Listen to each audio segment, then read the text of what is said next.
15th of March, 1964. Snow blizzard whirling outside the windows all day. I hoovered the carpet in the lounge, dressed only in bathing trunks. It was very daring, and the atmosphere was charged with sex. If anyone had walked in, they would have been irresistibly attracted. Read all the papers. Like rubbish. 12th of May. I got the script of Carry On Cleo today, and I must say I think it's very funny. I rang Peter Rogers to tell him so, and we're to meet for lunch at the Mirabelle tomorrow. 22nd of July. Carry On Cleopatra. The Roman costume is murder to get on and off. Did a scene with Kenny Connor. It's all like an incredibly tired echo of the beginning of the series. Surely the wheel can't turn much further. Friends! Romans! Countrymen? I know. Open up, I say, or must I enter? Yes? Oh, good evening. I wanted to ask, are you really a Vestal Virgin? I'm sorry. Vestal virgins are off tonight. Oh, my senses deserting me. There's something funny going on here. Bilious, what are you doing with your thing? I'm sorry, sir, but for the good of Rome, you must die. But you're my personal bodyguard and champion gladiator. I don't want to die. Infamy! Infamy! They've all got it in for me. 4th of August. This Roman tunic I'm wearing in the film is really quite attractive, in white and gold. I continually lift it up and expose my cock and everything at the unit. They're all rather disgusted and laugh it off, but quite a number of them have remarked, "Oh, Kenny, not again, put it away." And all our trousers shall be taken down and used in evidence against us. 29th of September. Hugh Paddock came at 7. We went to Biaggi for dinner. He said that Merriman had incurred the wrath of the BBC, and that consequently the series, Beyond Our Ken, was off. So that is that. That's the end of that little annual source of income and prestige and everything. 18th of February, 1965. Did the recording of the new radio show Round The Horne, and it had some lame moments, but quite a few laughs. Curiously enough, I don't feel so dejected. I feel really quite buoyant, considering all things. Now, ladies and gentlemen, the first of a new comedy series.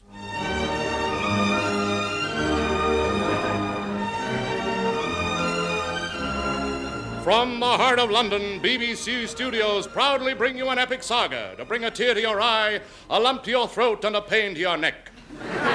Shudder to scenes of naked violence like this. Take that! Ah! Take that! Ah! Take that! No, I can't your last one. Please, I insist. All right. No! Yes, all human life is here, and Kenneth Williams to boot. And that's not a bad idea either. As we take you round the horn.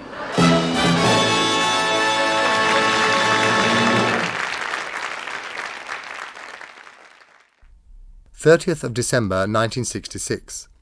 Did all the remaining work on the LP Pleasure Bent. I did The Boiled Egg of Michael Hitchman. I felt a particular delight in this because it's my small way of paying tribute to a friend and a way of perpetuating his poem. I most enjoy, she said, I most enjoy my afternoon tea. Days when I feel more lonely than at other times, I treat myself to an egg. It must be boiled 4 minutes, but I take it when I fancy, 4:30 or 5, in an egg cup blue or green. Blue when it's a white one, green when it's brown. Cut off its head with a sharp whack, and the satisfaction is every bit as good as reading in the morning paper that another nationalized industry has gone back to its rightful owners. They say there's trouble in Argentina over beef, or would it be Brazil? The price of coffee anyway is much too high. There was a murder at Kentish Town, according to the papers. Liver is almost unobtainable. Rents don't seem to come down. Why is it that the price of everything increases except for hooks and eyes, in which I've shares, that Uncle Harmon left me? But alas, the dividends are small. I'll have a boiled egg for my tea. I know myself a lady gently born. 23rd of January 1967. Round the Horne. The show went very well, but there have been one or two moves to clean up the script this series which haven't evinced themselves before. Sounds like a wee purgette is on to me. I couldn't care less myself. I think this show is quite dead artistically, and the format has completely atrophied itself. It is moribund now. I think I will have to withdraw after this series. Come in. Mr. Horne. Choo. Well? Sir, you have discovered my plan. I'm not saying this. Absolute rubbish. I'm a man with my training and background. I'm a dramatic actor. Oh, yes. I want a part with some body in it. Once more, unto the breach, dear friends. You see. Once more, close the wall up with our English dead. Dead, you see. That's what I want. I've been trained for it. I want to wear tights.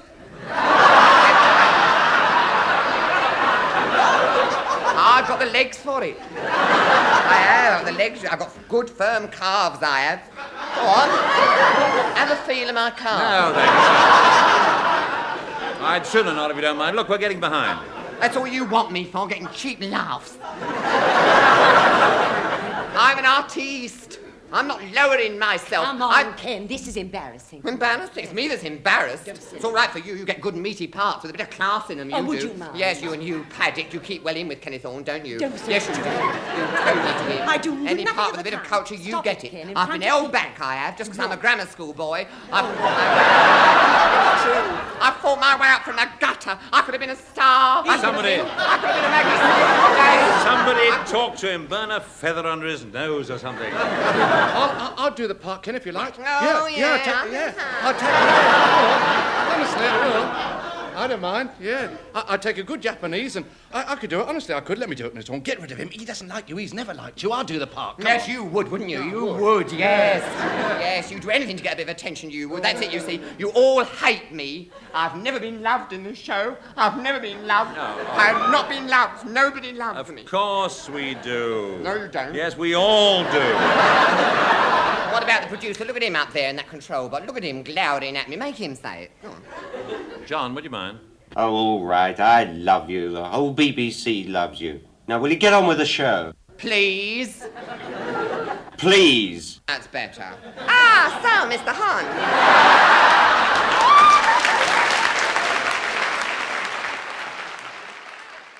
22nd of February. Lunched with Andrew Ray. Walked to the junction of Hanover Square and Bond Street, where a dreadful man swung his umbrella and hit me.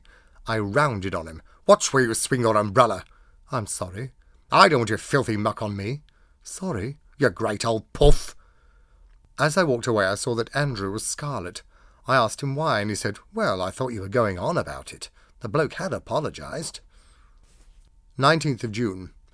Off to Round the Horne for the last of the recordings. It went fantastically. The longest and warmest round of applause was for the rambling Sid bit. It was to the tune of "The Girl I Left Behind Me." I broke down twice through laughing. It was a disgrace. I have written to Marty and Barry thanking them for such a marvellous series of scripts. My boglers both have lost their bloom, no wordling do I fancy. My artifacts are bended low since parting with my Nancy.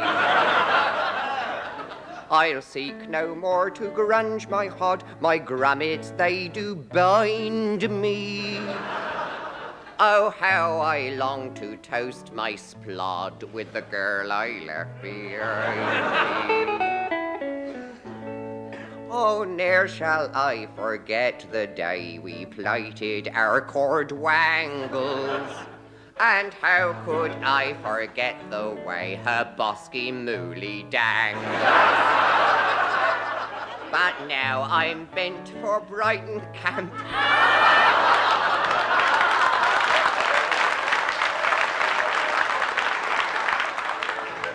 And no one here shall find me.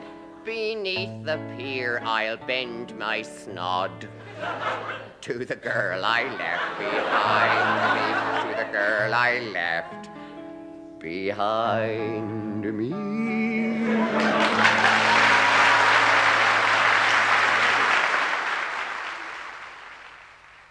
23rd of July. I must be approaching some sort of crisis. This incessant noise, the skin disease and the preponderant sexual problem. One day I think it's overcome, and then the sight of a navvy working in the street, stripped to the waist and gold-tanned flesh and muscles, and I'm back in square one, full of guilt and shame. Even if I did it, I know I couldn't live with sex. I must be going slightly mad. The heart bangs dreadfully. Don't talk to me about psychosomatic symptoms. No good telling me not to think about things. They're there, larger than life and twice as natural. 9th of August. John Hussey telephoned me at 4:45.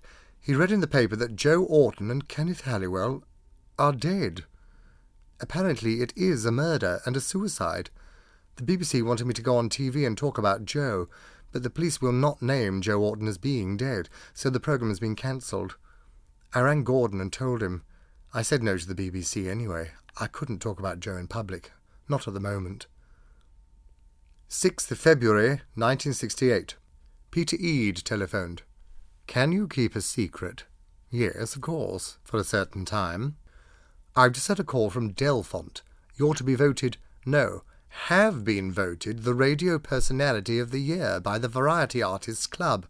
This is a great honour. The theatre one goes to Edith Evans and the film to Paul Schofield. Well, ring Delfont and politely decline. Are you serious?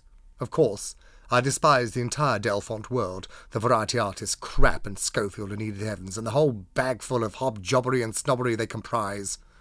I must say it gives me considerable satisfaction to turn down one of these spurious awards. I guide my own career in the theatre. Well, almost. Oh, hell. 24th of February, 68. Well, I've got through the day without pain from the bum, and I'm grateful. I would like very much to enter softly into the room of the sufferers and read something beautiful to them, so that for at least a little while their mind was transported and comforted. A voice is all I've got. It's all I've ever had. 29th of April. Listened to the radio show Round The Horne tonight. It was quite funny in parts and totally decadent. All the humour in the show was anarchic or homosexual, and it was all applauded. It's like playing to a load of hopeless drunks. Show them another drunk and they fall about. If I cared about this world of ours, I'd be really frightened. Indeed, I used to be, but now I don't care. Oh, hello, I'm Julian, and this is my friend Sam. Mr. Horne, how bone at about your dolly old Eke again. Thank you. But why are you hiding? It's not like you two to be shy. Well, Don't be strange. Well, it's Jewel, Mr. Horne. Yes. He's worried about his social bloomers. The elastic gun? Oh, he bowed. No, you see, Mr. Horne, he done a faux pas once, didn't you, Jewel? I did, yeah. And it's made him nervous in company. Yes, it has. Nervous, you see. The memory of it makes me blush right to the roots of my raya. Right to the roots.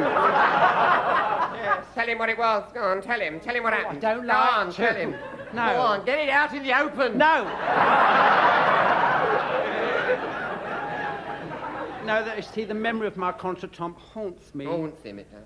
I feel I can't varder the world in the Eke again. Go on, Jewel, go on. No. Unburden Now, yourself. look. As this is the last show, don't let's have a boner contention. I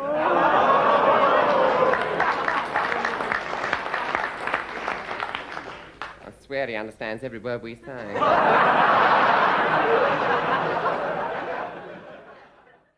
16th of May.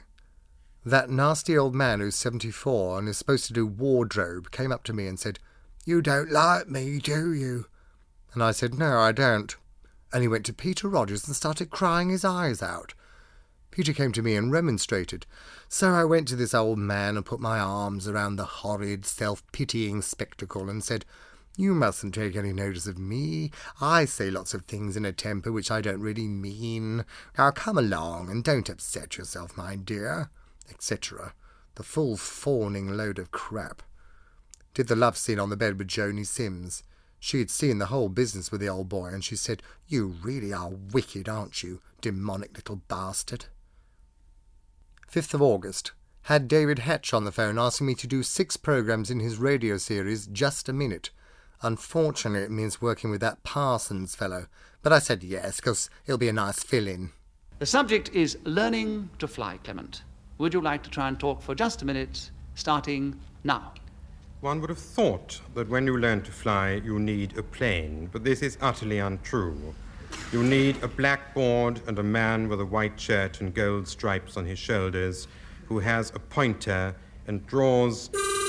Well, I challenge that. I don't see what the men with gold rings has got to do with flying. I mean, disgrace, it's deviation, isn't it? He was deviating. I could see him deviating. Eyes were deviating, too. Kenneth, Definitely you are deviate. pressing your point very, very strongly. Thank you. But even though you're new to the show, I'm afraid I can't uphold it. Clement Freud... You needn't look so shocked. You needn't look so shocked. I know you keep all your best expressions for radio, but... 17th of January, 1969. We did the 2 shows, Just a Minute, and I behaved disgracefully, shouting and bawling and taking my shoes off and lifting up my trousers to show my legs. Nothing to do with sound radio. At one point my hypocrisy rose to gargantuan levels, and I cried out to Nicholas Parsons, "Oh, you are a lovely chairman," and the entire house clapped. Rushed out of the side entrance after and into the car, refusing to sign autographs for girls all standing in the rain. 15th of February. Somebody said they'd picked up the BBC on radio and that Kenneth Horne had died. I felt quite stunned when the news hit me. I loved that man. His unselfish nature, his kindness, tolerance and gentleness were an example to everyone. God knows what will happen to the series now.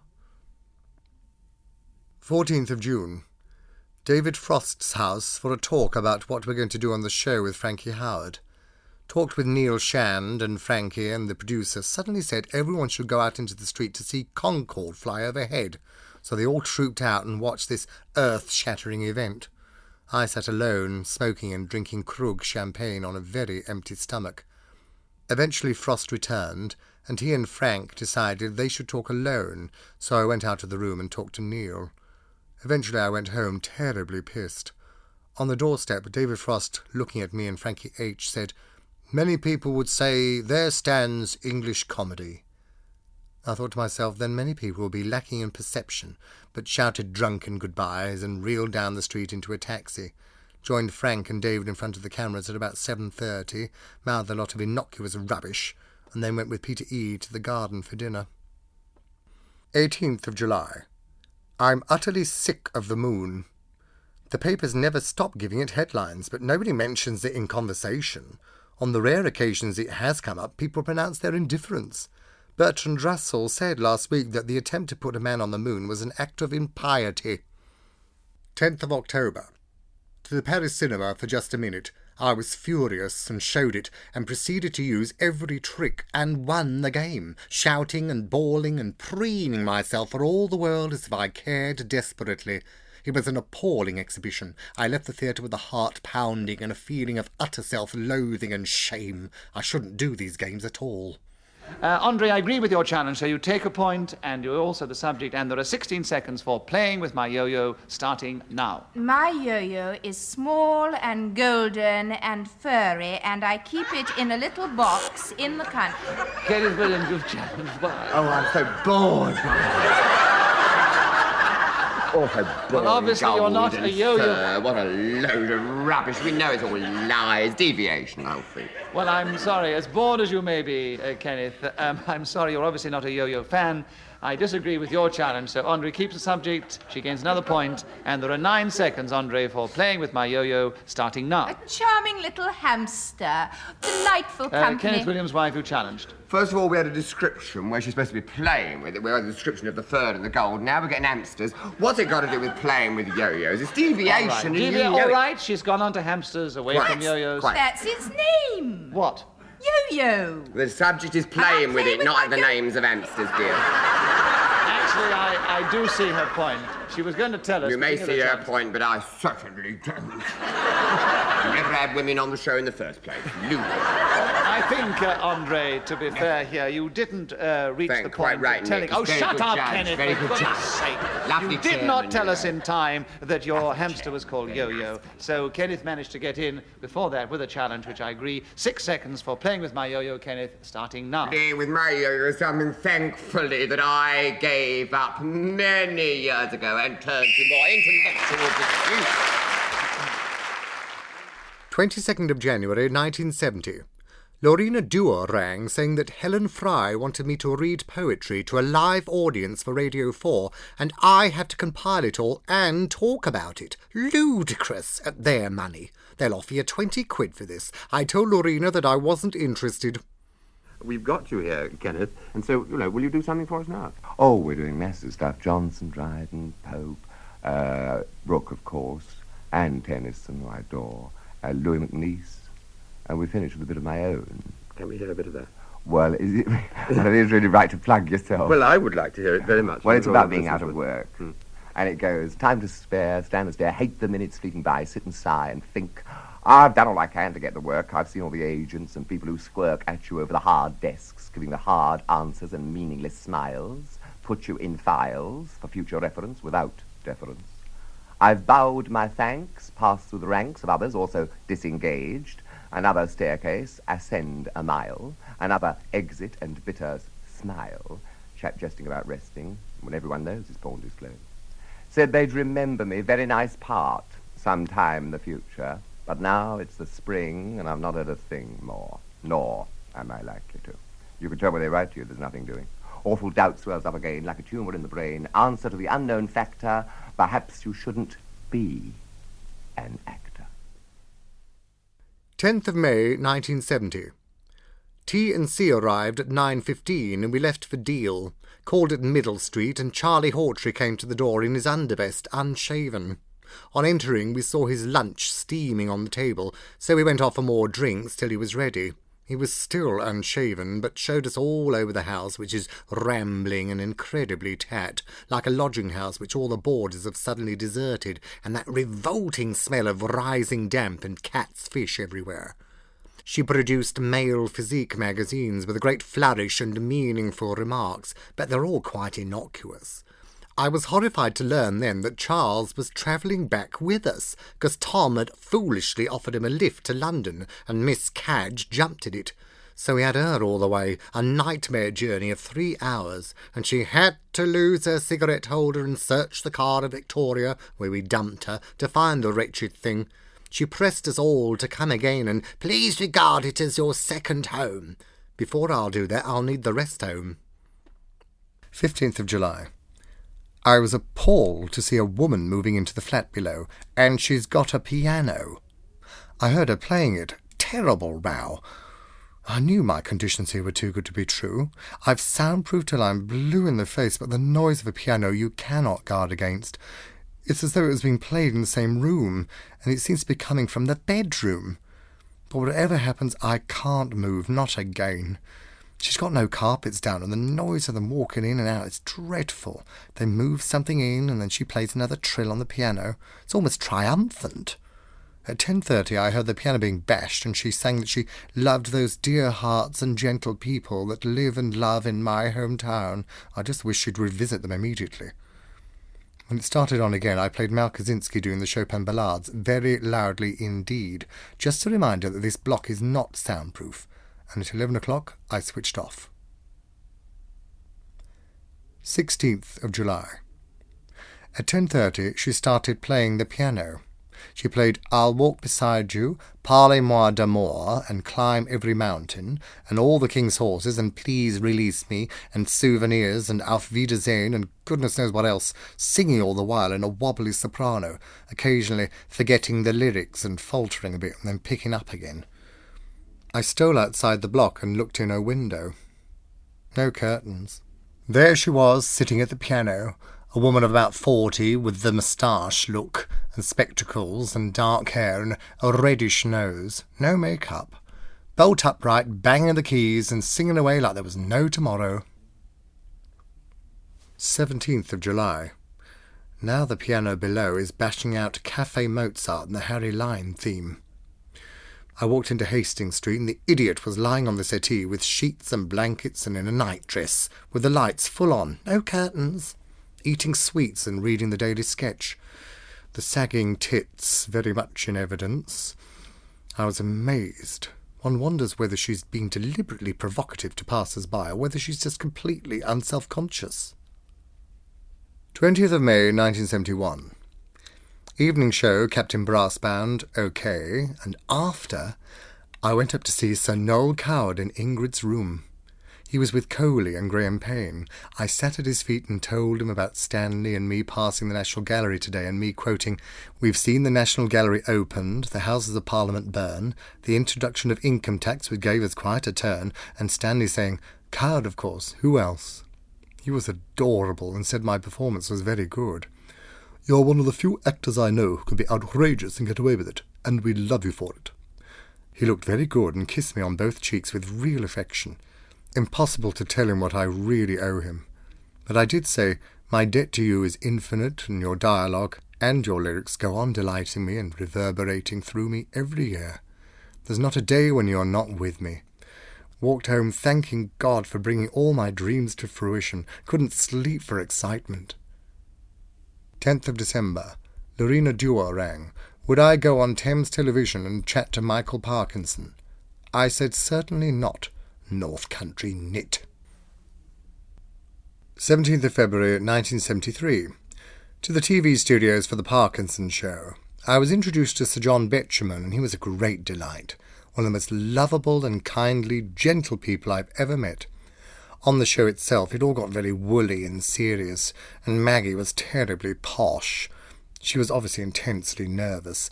When I got on, I wasn't much better, and I was foolishly blabbing about train strikes being against the essence of socialism, so I'll doubtless reap the whirlwind of indiscretion.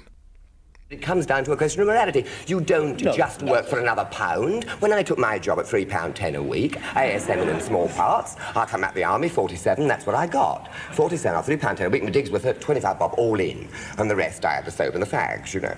And with the odd bit of hard-pick to shove round the bend, because I did my own cleaning. But I saved, and because I wanted to do the job and wanted to do it well, I got on, I got another rep fortnightly, and then after that I got monthly rep, you know, and I got a bit better. I did 7 years in the provinces before I came to London. And I think if you're prepared to do that kind of thing, you're doing it. What are you doing it for? You're not saying I want another £1 all the time. You're saying I want to do the work better. Yes, but now, that was the kind of morality I was brought up with. You don't do a job just for what you get. You do the job because you want to do it well. Oh, but Kenneth, can I say I think that's crap? I mean, I'm sorry. I mean, I really... I've never been so insulted.